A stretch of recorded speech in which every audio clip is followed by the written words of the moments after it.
श्री गुरुभ्यो नमः परमगुरुभ्यो नमः श्रीमदानंदतीर्थ भगवत्पादाचार्य गुरुभ्यो नमः हरि ओम। नारायणाय परिपूर्णगुणार्णवाय विश्वोदयस्थितिलयोन्यतिप्रदाय ज्ञानप्रदाय विबुधा सुरसौख्यदुःखसत्कारणाय वितताय नमो नमस्ते।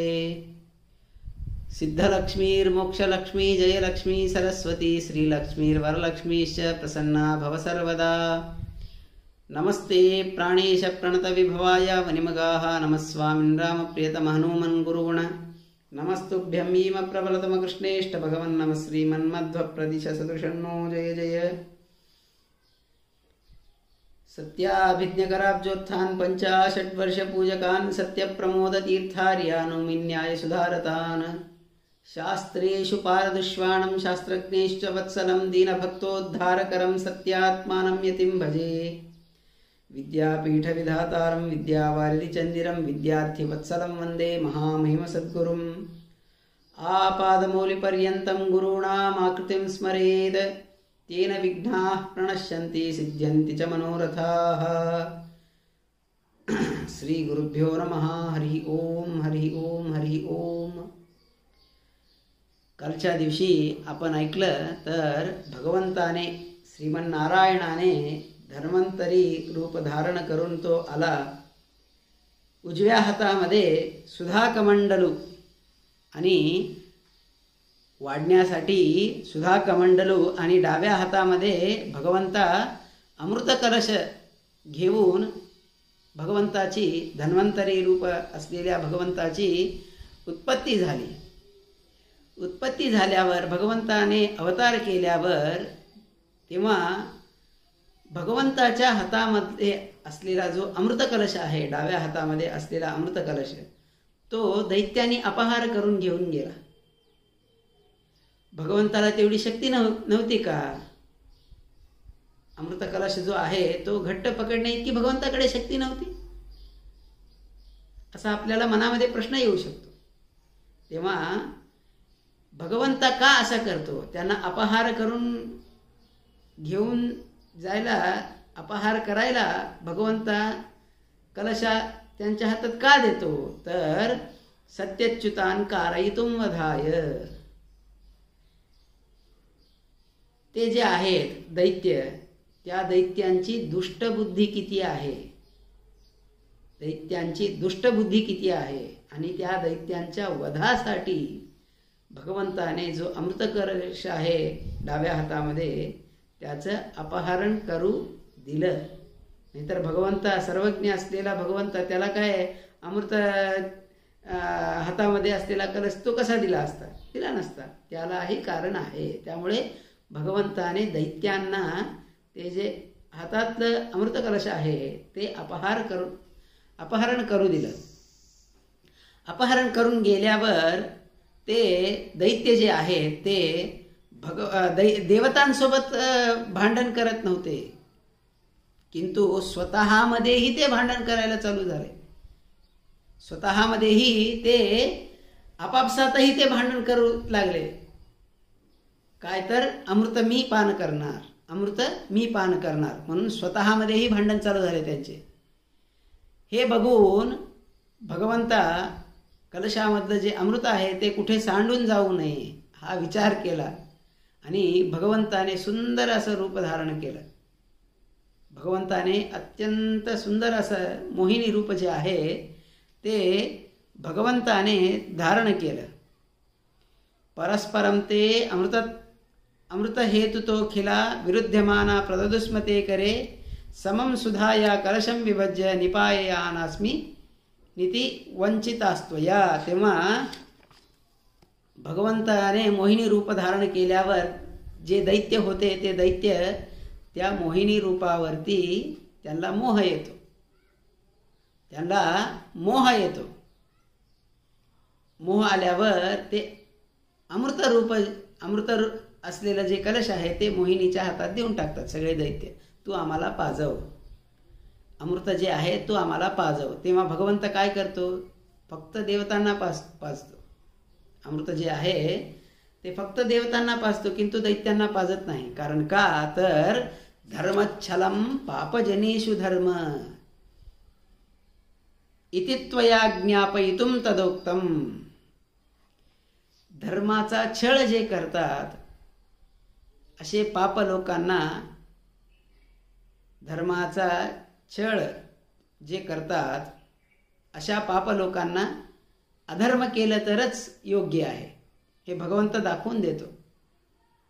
धर्मच्छलम पापजनेषु, जे पाप योग्य आहेत, नरक योग्य आहेत दैत्य, तशा दैत्यांना धर्माचा छळच हा धर्म आहे, धर्माचा छळच हा धर्म आहे असं भगवंता दाखवून देण्यासाठी तो अमृत कलश घेऊन फक्त देवतांना अमृत पाजतो. तेव्हा भगवंता एवढंच नाही तर भगवंता परत तिथे सांगतो, यद्यत् कृतं मे भवतां यदीह संवाद एवोद्विभजे सुधामिमां. मी माझ्या मनाने मी अमृताचा विभाग करून वाढणार, तुम्हा सगळ्यांना अमृताचा विभाग करून मी पाजणार. तेव्हा भगवंतो यथेष्टतो हम विभजामि सर्वथा, माझ्या मनाला आल्यासारखं मी वाढणार सगळ्यांना अमृत. आणि माझ्यासारख्या स्त्रीवर तुम्ही विश्वास ठेवू नका, विश्वासघाती स्त्री मी आहे, अगदी चपळ आहे, तुम्ही माझ्यावर विश्वास ठेवू नका म्हणून भगवंत दैत्यांना स्पष्ट सांगतो. मग इथे कसं आलं, भगवंताने एवढं स्पष्ट सांगितल्यावर फक्त भगवंत दैत्यालाच अमृतपान करवला नाही, देवतांनाच फक्त अमृतपान करवला. हे कसं झालं? अमृतमंथन तर दोघांनी केलेलं आहे. दोघांनी कुठं केलेलं आहे? तिथे फक्त भगवंतानीच केलेलं आहे. कारण का? भगवंताची आयडिया, भगवंताने मंदर पर्वत उचलला, भगवंताने मंदर पर्वत समुद्रामध्ये आणून ठेवला, तो बुडत होता म्हणून खाली कुर्म रूपाने भगवंत थांबला, वर उडत होता म्हणून सत्यजित रूपाने 1000 बाहूंनी ते धरून बसला.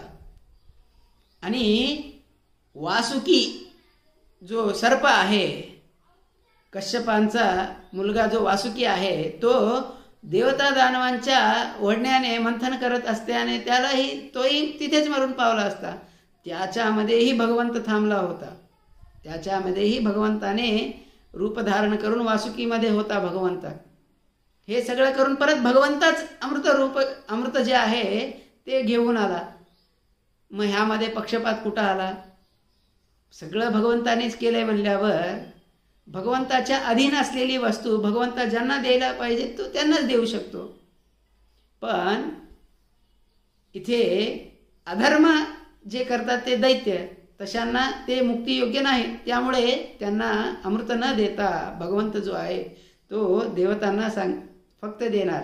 आणि त्यांना स्पष्ट सांगितलं होतं काय तर, यथेष्टतो मे विभजामि, माझ्या मनाला जसं येईल ते तसं मी विभाग करणार आणि तुम्ही माझ्यावर विश्वास ठेवू नका. न विश्वसध्वम मैकेन चित क्वचित, कधीही कोणत्याही काळी तुम्ही माझ्यावर विश्वास ठेवू नका म्हणून भगवंत स्पष्ट सांगितलेलं असतं. मोहिनी जे आहे स्पष्ट सांगितले असते. एवढं सांगून ती जी मोहिनी आहे, भगवंताचं रूप जे मोहिनीचं आहे, ती मंदस्मित करते, मंद रीतीने ते हसते.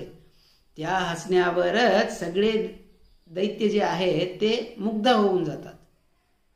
मोहिनी रूपाच्या भगवंताच्या हसण्यावर सगळे दैत्य जे आहेत ते सगळे मोहून जातात.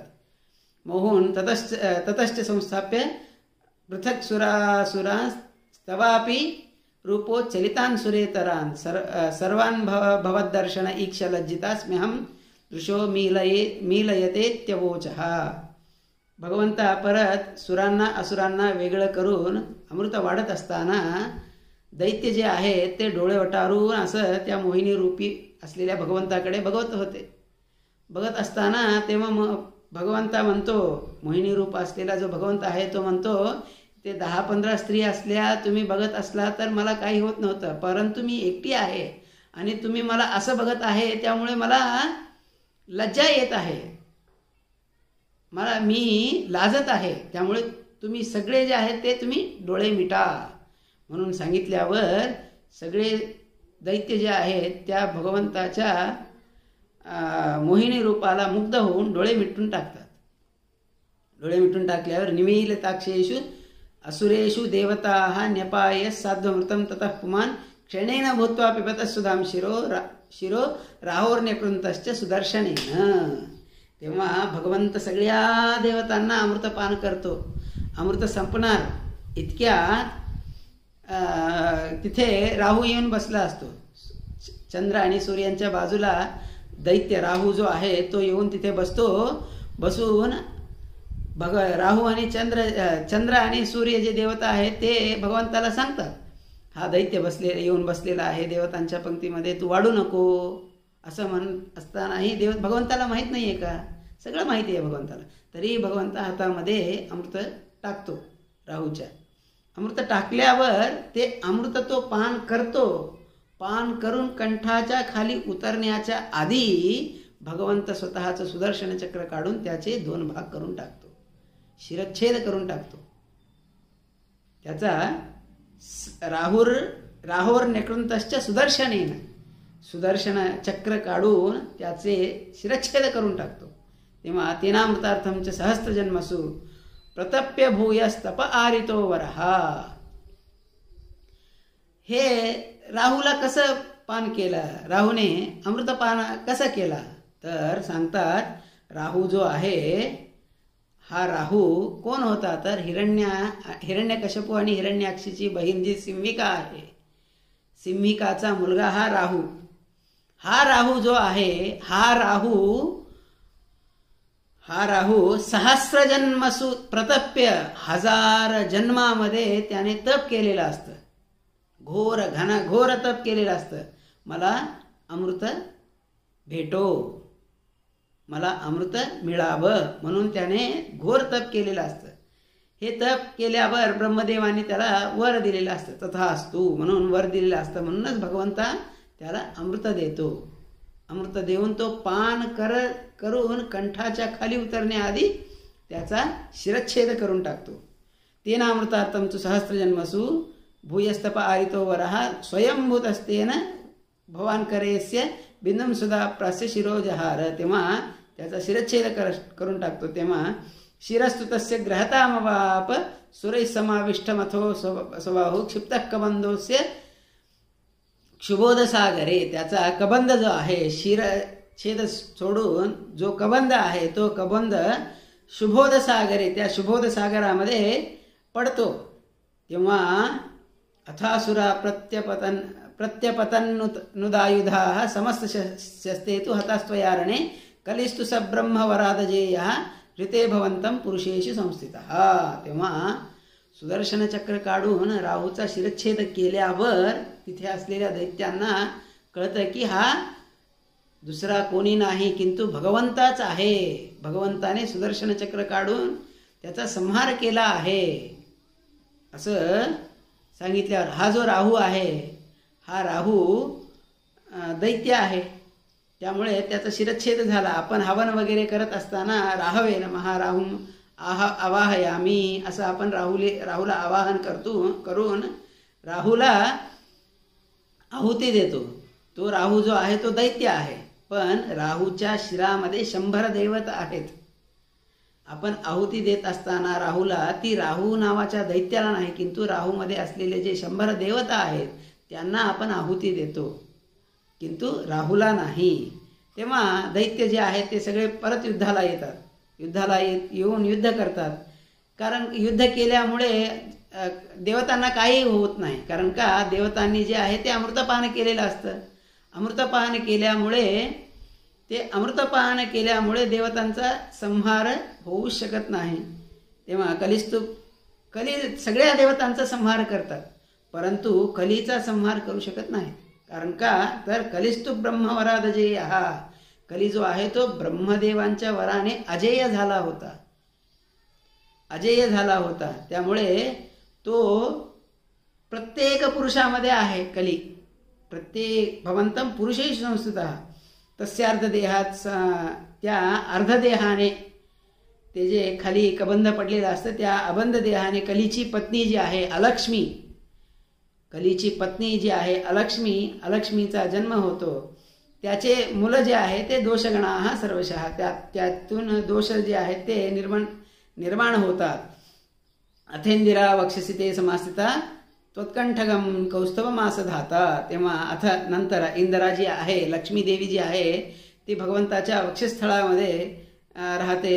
समास्थिता तत्कंठगतम कौस्तुभमास धाता. भगवंत कौस्तुभमणी जो आहे तो भगवंताने धारण केलेला आहे. ऐरावत जो आहे तो इंद्राने घेतलेला आहे. नंतर कामधेनू जी आहे ती निदर्शनाय. तेव्हा इथे सांगतात काय तर भवेद्धी मोक्षो नियतम सुराणा. मोक्ष जे आहे ते मोक्ष फक्त देवतांना आहे. नियमेन देवतांनाच मोक्ष आहे. इथे देवतांना अमृतपान करण्याच्या मागे दोन गोष्टी. तर काय तर अमृत ह्या शब्दाचा दोन अर्थ होतात. अमृत म्हणजे एक सुधा म्हणजे अमृत. दुसरं अमृत शब्दाचा अर्थ काय तर अमृतत्व म्हणजे मोक्ष. मोक्ष जे आहे ते भवेद्धी मोक्षो नियतम सुराणा. देवतांना नियमेन मोक्ष आहे. त्यामुळे अमृतपानाची योग्यता जी आहे ती फक्त देवतांना आहे. नैवासुराणां स कथंचन स्यात्.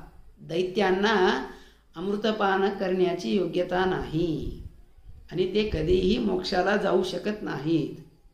कारण का अमृतपान केलं तर मोक्षाला जावं लागतं. दैत्य जे आहेत ते मोक्षयोग्य नाहीत, त्यामुळे त्यांना अमृतपान करावलं नाही. उत्साहयुक्तस्य तदप्रदीपम भवेद्दिराहोरिव दुःखरूपम. नाही मी तप करतो आणि अमृतपान करतो मी म्हणलं तर राहूला जशी गती झाली तशी गती दैत्यांची होते. म्हणून भगवंत इथे दाखवून देतो. कलिस्त्वयं ब्रह्मवरादिदानीं विबाधिते स्मान सकलाः प्रजाश्च अज्ञानमिथ्यामतिरूपतोऽसौ प्रविश्य संज्ञान विरुद्धरूपः तदाग्नेया तस्य वराब्जनेन दत्तस्य आविश्य चकार शिवं चकार कदागमांस्तस्य कुयुक्तिबाधान् नहि त्वदन्यश्चरितुं समर्थः. तेव्हा कली जो आहे तो ब्रह्मदेवांच्या वराने सगळीकडे पसरलेला असतो. कधी जिथे बघेल तिथे गली. भगवंता रुद्रदेवांना आज्ञा देतो काय तर तू पाशुपतादी आगम लिही. जे दैत्य आहेत ते मुक्तिमार्गाला जात आहेत, ते मुक्ती योग्य नाही, त्यांच्यासाठी तू आगम लिही असं सांगितल्यावर रुद्रदेवांनी लिहायला चालू केल्यावर रुद्रदेवांमध्ये कली प्रविष्ट होऊन ते जे आगम आहेत पाशुपतादी तमोयोग्य आगम जे आहेत ते दैत्यांना जे तमयोग्य आगम आहेत ते रुद्रदेव तिथे लिहितात. लिहून सगळे जे आहेत भूमीवरती ते सगळे अज्ञानात सगळे बुडलेले असतात. संपूर्ण जग देवता सगळे अज्ञानात गेलेले असतात कलीच्या प्रभावाने सगळ्यांना अज्ञान येऊन जातं. तेव्हा सगळे देवता जे आहेत ते भगवंताकडे गेलेले असतात प्रार्थना करण्यासाठी. भगवंताला प्रार्थना करण्यासाठी गेलेले असतात. वेदाश्च सर्वे सहाशस्त्रसंगा उत्सादितास्तेन संतितेद्य तत्साधु भूमा अवतीर्य वेदान उद्धृत्य शास्त्रानि कुरुष्व सम्यक. जे वेद जे आहेत ते सगळे हे होऊन गेलेले आहेत, उत्सादित होऊन गेलेले आहेत. शास्त्रसंगा उत्सादिता तेन अद्य तत्साधु भूमौ अवतीर्य वेदान उद्धृत्य. तेव्हा सगळे देवता भगवंताला प्रार्थना करतात, भगवंता तू भूमीवरती अवतार घेऊन वेदान उद्धृत्य वेदांना उचलून धर, शास्त्रानि कुरुष्व शास्त्र रचना कर. म्हणून भगवंताला सगळे देवता प्रार्थना करण्यासाठी क्षीरसागराला गेलेले असतात. तेव्हा प्रार्थना करतात. प्रार्थना केल्यावर काय तर कलीचं एवढं हे अदृश्यम अज्ञेयम अतर्क्य रूपम कलीम. अदृश्य असलेला, अज्ञेय असलेला, अतर्क्य असलेला कली जो आहे तो कली निखिलम हृदये अखिलस्य. सगळ्यांच्या हृदयामध्ये कली गेलेला आहे. सच्चास्त्र शस्त्रेन निहत्य शीघ्रम. सच्चास्त्र नावाच्या शस्त्राने त्या कलीला तू शीघ्र संहार करून टाक. आणि निजम पदम देही महाजनस्य. हे महाजन जे आहेत मुक्तियोग्य जे लोक आहेत त्यांना निजम पदम, त्यांचं योग्य पद जे आहे ते तू दे म्हणून सगळे देवता प्रार्थना करतात. तेव्हा भगवंता ऋते भवंतम नहितम निहंता त्वमेक एव अखिल पूर्ण शक्ती, तू एकटाच आहेस अखिल शक्ती. तुझी जी शक्ती आहे ती आपण त्या शक्ती इतकी आहे असं मोजू शकत नाही. अशी शक्ती असणारा तू, आम्ही सगळे तुला शरण आलेलो आहोत. त्यामुळे निजबोध विग्रहम तमो निहते, तम जो आहे अंधकार जो आहे तो नाश करून निजबोध विग्रहम जे योग्य ज्ञान आहे ते योग्य ज्ञान तू प्रदान कर. असं सगळे देवता प्रार्थना केल्यावर भगवंता तथास्तु म्हणून त्यांना सगळ्यांना सांगतो, मी प्रादुर्बभूवामृत भूरिलायाम विशुद्ध विज्ञान घनस्वरूप. हो मी अवतार घेतो म्हणून भगवंता त्यांना सांगितल्यावर भगवंता कुठे अवतार घेतो? भगवान वेदव्यास रूपी भगवंताचा अवतार घेतो असं सांगितल्यावर भगवान कुठे अवतार घेतो तर त्याची पूर्वपेटिका सांगतात. काय तर वसिष्ठ नामा कमलोद्भवस्य सुतोस्य शक्तिस्तनयः पराशरः तस्योत्तमं सोपि तपोचर धैर्य सुतो मम स्यादिति तद्धैर्यददौ. वसिष्ठ ऋषी जे आहेत, ब्रह्मदेवांचा मुलगा जो वसिष्ठ ऋषी आहे, त्या वसिष्ठ ऋषींचा मुलगा शक्ती, त्या शक्ती ऋषींचा मुलगा पराशर ऋषी, त्या पराशर ऋषीमध्ये मी जन्म घेतो.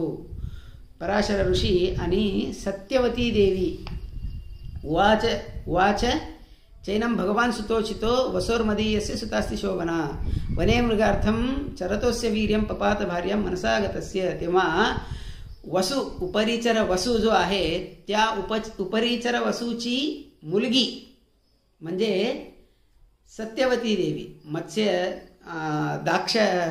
दाशराजा म्हणजे मत्स्य मीनगारा म्हणजे माशांचा जो व्यापार करत असतो, माशांना पकडून जो व्यापार करत असतो, माशांना जो पकडत असतो, तसा दाशराजा त्यांचा राजा एकदा समुद्रात जाऊन मासे पकडायला गेल्यावर एक मोठा मासा पकडतो, तो कापतो, त्यात एक मुलगा आणि एक मुलगी त्याला त्या माशामध्ये सापडतात. तेव्हा तो उपरिचर वसू जो आहे त्यांचेच हे दोघं मुलं असतात, मुलं आणि मुलगी. उपरिचर वसू जवळ घेऊन गेल्यावर उपरिचर वसू म्हणतो, हा जो मुलगा आहे तो मला दे आणि ही मुलगी जी आहे ती तू घेऊन जा, असं त्या दाशराजाला सांगतो उपरिचर वसू. तेव्हा दाशराजा जो आहे ह्या सत्यवतीला योग्य रीतीने सांभाळतो. योग्य रीतीने सांभाळत असल्यावर काही काळाने पराशर ऋषी जे आहेत, पराशर ऋषी भगवंताला उद्देशून तप करतात. काय तर भगवंता तू माझा मुलगा हो, तू माझा मुलगा म्हणून जन्माला ये म्हणून पराशर ऋषी जे आहेत ते तप करतात. पराशर ऋषी भगवंता त्यांना हो म्हणून तथास्तु म्हणून त्यांना वर देतो. ते पराशर ऋषी जे आहेत त्या पराशर ऋषी आणि सत्यवतींचा मुलगाच म्हणजे भगवान वेदव्यासदेव. तेव्हा त्या पराशर ऋषी जे आहेत असंच फिरत असताना त्यांना नदी ओलांडायची असते. तेव्हा ते एका नावेमध्ये येऊन बसतात. मध्ये येऊन बसल्यावर तिथं जो नावकरी असते ते कोणीही नसतं तिथे, आणि त्या नावकराला थोडं काही काम असतं त्यामुळे तो निघून जातो आणि सत्यवतीला सांगतो, तू सोड, ह्या नावेतून सोड असं सांगितल्यावर सत्यवती जी आहे अत्यंत श्रेष्ठ स्त्री आहे, ती हो म्हणून आज्ञा स्वीकार करते आणि त्या नावेमध्ये बसते. नावेमध्ये बसल्यावर पराशर ऋषी तिथे बसलेले असतात. तेव्हा पराशर ऋषीला ती म्हणते, ही जी नाव आहे 1000 व्यक्तींचं नाव आहे, 1000 व्यक्ती इथे बसल्याशिवाय ही नाव मी चालवू शकत नाही असं पराशर ऋषीला सत्यवती देवी म्हणते. तेव्हा पराशर ऋषी जे आहेत ते पराशर ऋषी स्वतःच्या योग सामर्थ्याने 1000 लोकांचं बळ जे आहे ते 1000 लोकांचं बळ त्या नावेमध्ये टाकतात. तेव्हा ती बोट जी आहे ती सत्यवती देवी घेऊन जात असताना त्या पराशर ऋषीला विदोष विज्ञान सुखैक रूपो प्यजो जनान् मोहयितुं ऋषैव योषित्सु पुंसो ह्यजनीव दृश्यते न जायते क्वापि बलादि विग्रहः. त्या पराशर ऋषीला सत्यवतीला बघून मोह होतो. मोह झाल्यावर तिथेच वेदव्यास देवांचा अवतार होतो. कसा तर यथा नृसिंहा कृतिराविरासीत स्तंभात तथा नित्यतनुत्वतो प्रभुः आविर्भवेत् योषिति नो मलोत्तस्तथापि मोहाय निदर्शनेन.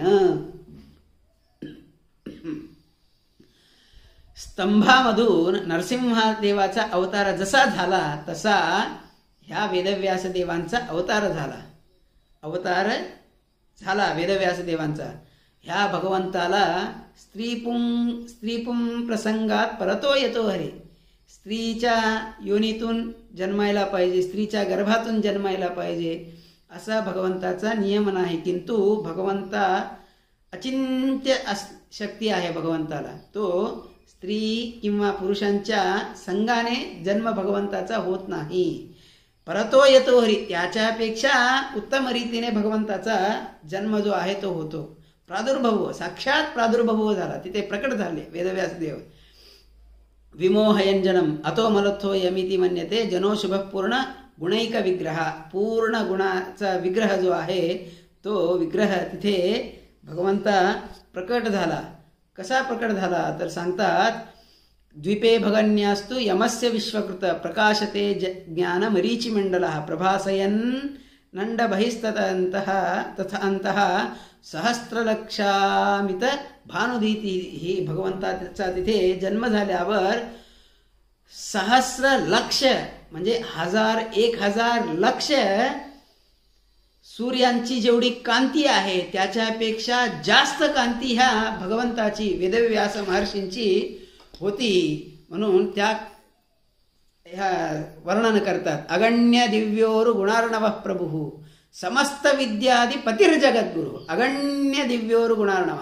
अगण्य म्हणजे मोजायला आपण शक्य नाही असे दिव्य आणि श्रेष्ठ गुणांनी युक्त असलेला, गुणांचा समुद्र असलेला जो भगवंत आहे. समस्त विद्यादि पतिर्जगद्गुरु. ह्या लोकांमध्ये जेवढे जेवढे ज्ञान आहेत त्या सगळ्या ज्ञानांचा जगद्गुरु अधिपती, त्याचा जगद्गुरु भगवंता. अनंत शक्ती ही जगदीश्वरेश्वर. अनंत असलेली शक्ती असलेल्या भगवंता जो आहे जगदीश्वरेश्वर, जगदीशा त्याचा ईश्वर जो आहे भगवंता. समस्त दोषाती विदूर विग्रह. भगवंताला एकही दोष नाही. दोष दूर असलेला जो भगवंत आहे त्याचा अवतार होतो. शुभमरकतवर्णो रक्तपादाब्ज नेत्राधर कर नख रसनाग्र्यश्चक्रशंखाब्ज रेखः रविकर वरगौरम चर्मचैनं वसानस्तदितमल जटा संदीप्तचूडं दधानः. हातामध्ये शंख चक्र सगळं धारण करून जो आहे तो भगवंता तिथे प्रकट होतो. विस्तीर्ण वक्षा कमलायताक्षो बृहद्भुज कंबू समानकंठः. विस्तीर्ण वक्ष कमलायताक्ष म्हणजे विशाल असलेली छाती. कमलायताक्ष कमळासारखे डोळे होते. बृहद्भुज त्याचे ज्या भुजा होत्या विशाल अशा भुजा होत्या. कंबू समान कंठ शंखासारखा कंठ होता भगवंताचा. समस्त वेदान मुखतः समुद्गिरण. भगवंताचा प्रकट कसा झाला तर समस्त वेदान मुखतः समुद्गिरण. वेद जे आहे ते तोंडाने म्हणत म्हणत भगवंता प्रकट झाला. वेदांचा मुखतः उच्चार करत जो आहे तो भगवंता प्रकट झाला. प्रकट होऊन अनंत चंद्राधिक कांती सन्मुख. अनंत चंद्रांची जेवढी कांती आहे ती कांती पण त्या भगवंताच्या कांती पुढे फिकट पडत होती. एवढी भगवंताची कांती होती. असा जो भगवंत आहे असा भगवंत तिथे प्रकट झाला. प्रकट होऊन प्रबोध मुद्रायुत योर्द्वयांकितो यज्ञोपवीता जिनमेखल लसन. एक हात जो आहे ती ज्ञानमुद्रा आणि एक हात जो आहे तो अभयमुद्रा. ह्या ज्ञानाने एका हाताने ज्ञान देता एका हाताने अभय भगवंता सगळ्यांना देत जानव धारण करूनच भगवंताचा जन्म झाला. तेव्हा यो लोकधर्माभिरक्षयापि तू द्विजत्वमाप्याशु पितुर्ददौ निजम. तेव्हा त्या क्षणी पराशर ऋषीने भगवंताचं उपनयन केलं आणि जो उपनयन करतो वडील तो मुलाला उपदेश दिला पाहिजे, पण इथे तसं नाही झालं. किंतु साक्षात वेदव्यास महर्षींनी पराशर ऋषींना उपदेश केला, ज्ञानाचा उपदेश केला. उपदेश करून ज्ञानम तयो संस्कृती मात्र तत्सदा प्रत्यक्ष भावम परमात्मनो वदतो. भगवंता जो आहे तो आईवडिलांची सेवा केली पाहिजे, आईवडिलांची सेवा केली पाहिजे. परंतु भगवंताचा जे अवतार होता तो ज्ञानासाठी होता, ज्ञानोपदेशासाठी होता. म्हणून भगवंता सत्यवतीला सांगतो, तू मला स्मरण कर, मी तुला प्रत्यक्ष होतो. भगवंताने, साक्षात भगवंताने वर दिला सत्यवती देवीला, तू माझं स्मरण कर. काही अडचण आली तर तू मला स्मरण कर, मी तुझ्या पुढे प्रत्यक्ष होतो. म्हणून भगवंता सांगून तिथून भगवंता निघून जातो. वेदव्यास महर्षी जे आहेत तिथून निघतात. द्वैपायन सोथ जगाम मेरुम. द्वैपायना जे ऋषी आहेत त्यांच्यासोबत द्वीपामध्ये जन्म झाला म्हणून द्वैपायन म्हणजे वेदव्यासदेव जे आहेत ते सोथ जगाम मेरुम. मेरू पर्वतावरती गेले. तिथे काय तर चतुर्मुखाद्ये ऋणुगम्यमान उद्धृत्य वेदान अखिलान सुरेभ्यो ददो मुनिभ्यश्च यथादि सृष्टौ. तिथे चतुर्मुखा ब्रह्म, वायू, रुद्र, इंद्र इत्यादी सगळे देवत भगवंताचं वर्णन करत त्यांना भगवंताला स्वागत केले. तेव्हा उद्धृत्य वेदान सुरेभ्यो ददो. तेव्हा सगळं वेद जे आहे ते सुरेभ्यः ददो, देवतांना उपदेश करतो. मुनिभ्यश्च यथादि सृष्टौ. मुनींना, ऋषीमुनींना पण उपदेश करतो भगवंता. सगळे वेद तिथे असलेल्या देवतांना, ऋषीमुनींना उपदेश करतो. नंतर सर्वाणी शास्त्रांनी तथैव चकार. सगळे शास्त्र जे आहेत ते पण भगवंता तिथे रचना करतो. विनिर्णयम ब्रह्मसूत्रम चकार. तेव्हा ब्रह्मसूत्र पण भगवंता वेदव्यास महर्षी जे आहेत ते लिहितात. तच्छुश्रूष ब्रह्मगिरीश मुख्याः सुरामुनीनां प्रवराश्च तस्मात्. ते जे ब्रह्मसूत्र आहे ते ऐकणारे कोण होते तर सांगतात तच्छुश्रूः. त्याचा उपदेश कोणाला केला, कोण श्रवण केलं तर ब्रह्मगिरीश मुख्याः. ब्रह्मदेव, वायुदेव, रुद्रदेव इत्यादी जे देव आहेत त्या देवतांना, परत मुनींना इत्यादींना उपदेश केला. उपदेश करून समस्त शास्त्रार्थ निदर्शनात्मकम चक्रे महाभारत नामधेयम. सगळ्या शास्त्रांचं निदर्शनात्मक असलेलं जे महाभारत आहे त्या महाभारताचं निर्माण केलं. महाभारत कसं होतं तर वेदोत्तमं तच्च विधातृशंकर प्रधान कैस्तन मुखतस्वरै श्रुतम. वेदोत्तम असलेलं जे महाभारत आहे ते महाभारत विधातृ ब्रह्मा, शंकर इत्यादी प्रधान देवता सगळ्या ऋषींनी भगवंतांकडून ते ऐकलं असं सांगतात. आता अनंतर हे सगळ्या देवतांना उपदेश केल्यावर गिरीशादी मनोनुषायी कलिर्ममाराशु सुवाङ्मयैशरै निकृत्त शीर्षो भगवन्मुखेरितै स्वराष्ट्र संज्ञान सुधार संपपुः.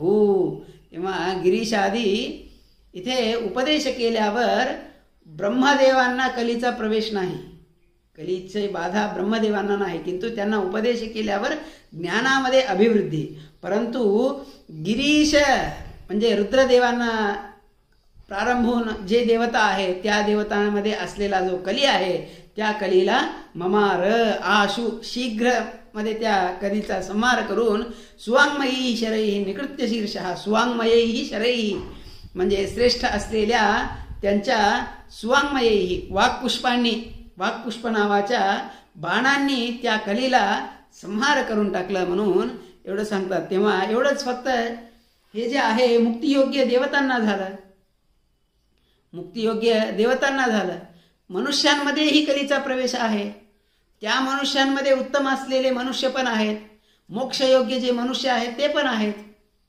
मग त्यांना कसं तर त्यांच्यासाठीही वेदव्यासदेवांनी उपदेश करतात. मनुष्येषु तथा सुरेषु रूपांतरेही कलैहि आविष्टः ततो मनुष्येषु च सत्सु संस्थितः. मनुष्येषु सत्सु संस्थितः. मनुष्यांमध्ये जे श्रेष्ठ आहेत त्यांच्या मध्ये असलेला जो कली आहे त्या कलीला विनाश करण्यासाठी भगवंता विचार करतो आणि कालबलात सुमंद मायुर्मते कर्म वीक्ष, ते जे आहेत कलियुगामध्ये जे मनुष्य आहेत ते कालबलाने सुमंदमतीही अज्ञानी आहेत, त्यांचे आयुहू म्हणजे आयुष्य पण जास्त नाही, कर्म पण ते नीट योग्य रीतीने करत नाहीत, त्यामुळे हे जे वेद आहेत ते वेद ते शिकू शकत नाहीत, वेदाचा अर्थ ते घेऊ शकत नाहीत. म्हणून भगवान वेदव्यासाने त्या वेदाचे भाग केले.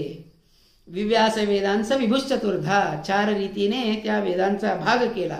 ऋग्वेद, यजुर्वेद, सामवेद, अथर्ववेद ह्या 4 रीतीने भाग करून मनुष्यांस जे योग्य मुक्तियोग्य मनुष्य आहेत त्यांच्यासाठी भागवतम पुराणम, श्रेष्ठ असलेलं भागवत पुराण जे आहे त्या भागवत पुराणाची रचना केली. येच संतस्तमसानुविष्टान स्थांस्तां सुवाक्यैस्तमसो विमुंचन चचार लोकांच पतिप्रयंतम कीटम व्यपश्यत तमुवाच कृष्ण.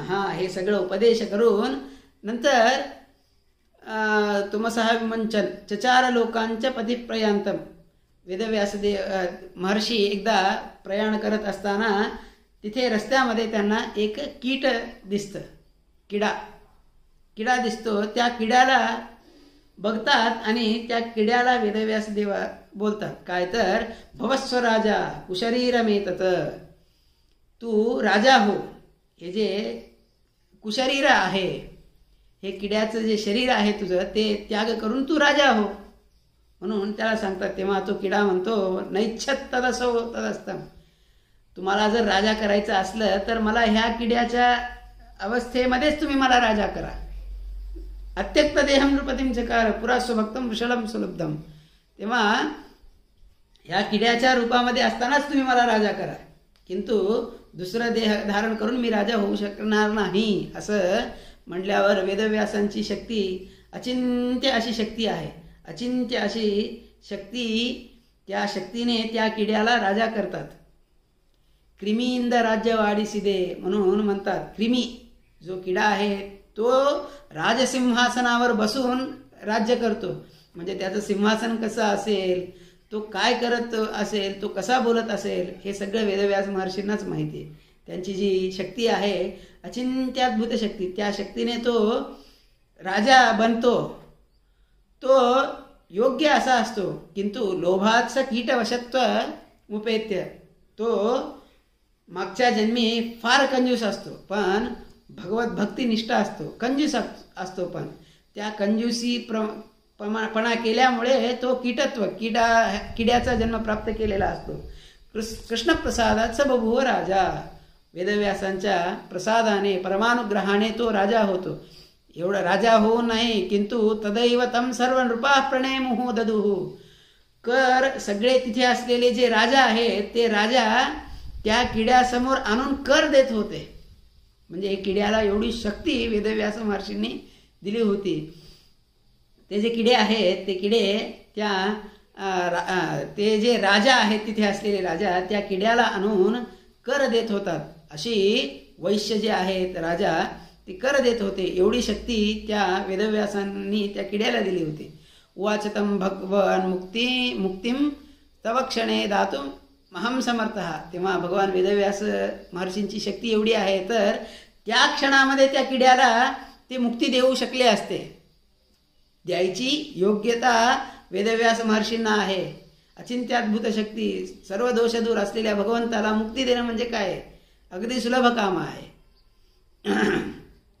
किड्याला देऊ शकले असते, तथापि तरीही त्यांनी दिले नाही. सीमार्थम वाप्य विप्रतनुम विमुक्तो भव मत्प्रसादात, तेव्हा तो जो किडा आहे त्या किड्याला सांगतात हे किड्याचं देह तू नाश करून विप्रतनुम विमुक्त, तुला ब्राह्मणाचं देह येईल, त्या ब्राह्मणाच्या देहामध्ये तू मुक्त होशील म्हणून त्याला अनुग्रह करतात. अनुग्रह करून त्याला ज्ञानंच तस्मै विमलं होती, त्याला ज्ञान देतात, श्रेष्ठ असं ज्ञान देतात. महिम सर्वं भुजे तदंते त्यक्त्वा तनुं विप्रवरत्वमेत्य पदम हरेश्चाप सुतत्ववेदी, तेव्हा तो जो आहे किडा स्वतःचा देह त्याग करून ब्राह्मणाचा देह प्राप्त करून भगवंताचं जे ज्ञान आहे ते ज्ञान प्राप्त करून सुतत्ववेदी होऊन तो मोक्ष प्राप्त करतो. एवं बहुन संस्कृती बंध तस्य विमोचयत व्यास तनुर्जनार्दन. बहुन्यचिंतानी च तस्य कर्माणि साध्यानी सदोदितानी. एवढं सगळं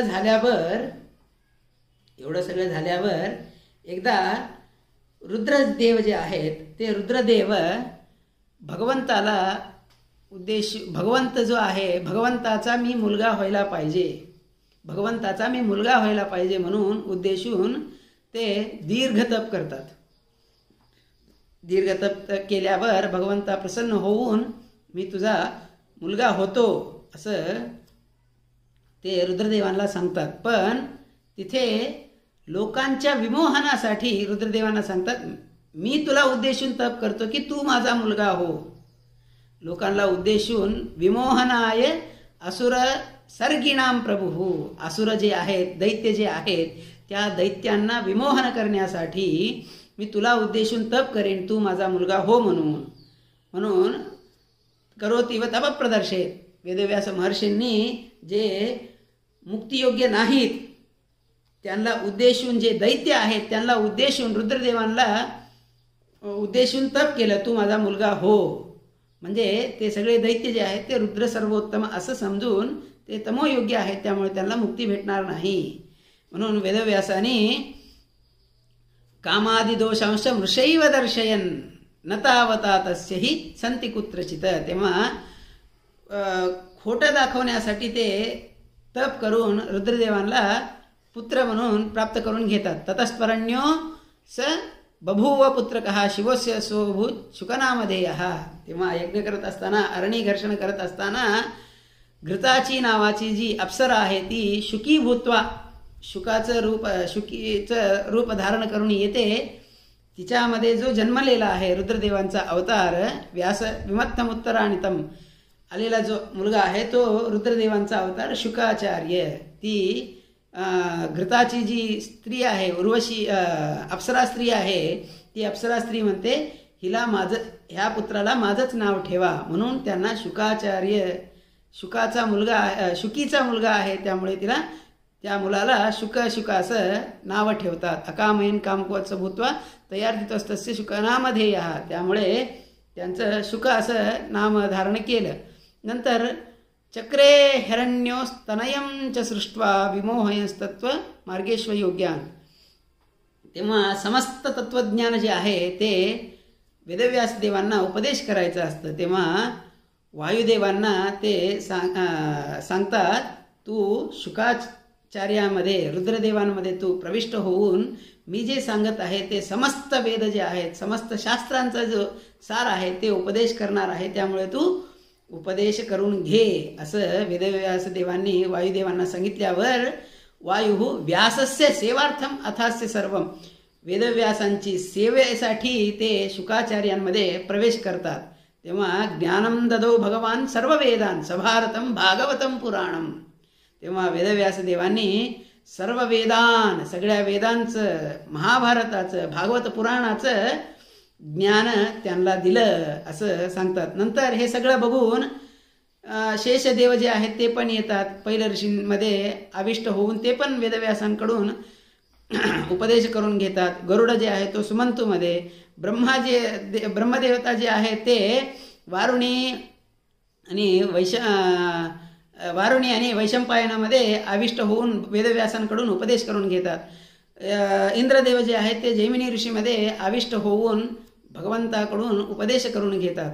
अशा भगवंताकडून उपदेश करून श्रेष्ठ ज्ञानी श्रेष्ठ देवता श्रेष्ठ उपदेश करून घेतात. तेव्हा भगवंत जो आहे तो प्रत्येकांना आदेश देतो. ऋचाम प्रवर्तकम चे पहिलम. ऋग्वेद जे आहे ते पहिलं ऋषींना सांगतो. यजुषाम च प्रवर्तकम वैशंपायन. यजुर्वेद जे आहे ते वैशंपायन ऋषी. सामवेद जैमिनी ऋषी. अथर्ववेद जे आहे ते सुमंतू इत्यादींना सांगून वैशंपायन आदिशत आदेश केला. नंतर प्रवर्तने मानुष्य गंधर्वादिषु च आत्मजम. मानुष्यांना परत गंधर्वादींना उपदेश देण्यासाठी आत्मजम स्वतःच्या मुलाला सांगितलं. नंतर देवलोक प्रवृत्तये देवतांना उपदेश देण्यासाठी नारद महर्षींना उपदेश केला.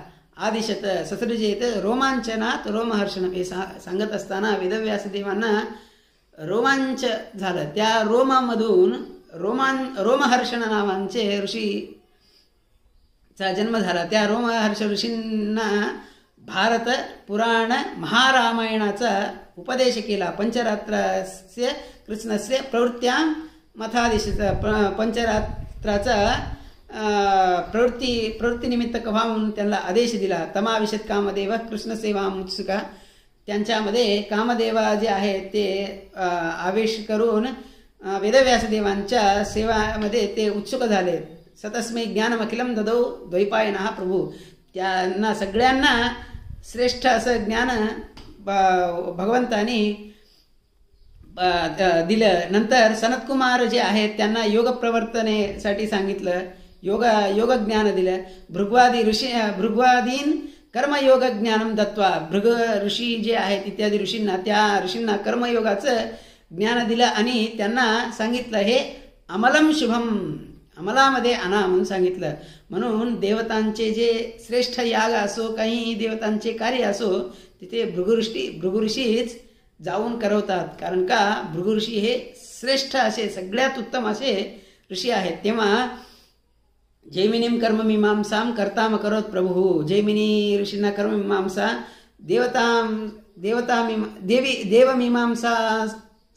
देवमीमांसकाद्यंतम कृत्वा पहिलं ऋषींना करायला आदेश दिला. शेषम मध्यकरणम. तेव्हा देवमीमांसामध्ये जे आहे ते प्रथम सूत्र आणि शेवटचे दोन जे सूत्र आहेत ते वेदव्यास महर्षींनी लिहिलेली आहेत. नंतर पुराणान्यथचा करोत. नंतर हे जे पुराण आहेत पुराणांची रचना वेदव्यास महर्षींनी केली. शैवान पाशुपतांश्चक्रे संशयार्थम सुरद्विषाम देवतांचे जे द्वेषी आहेत त्यांना संशयासाठी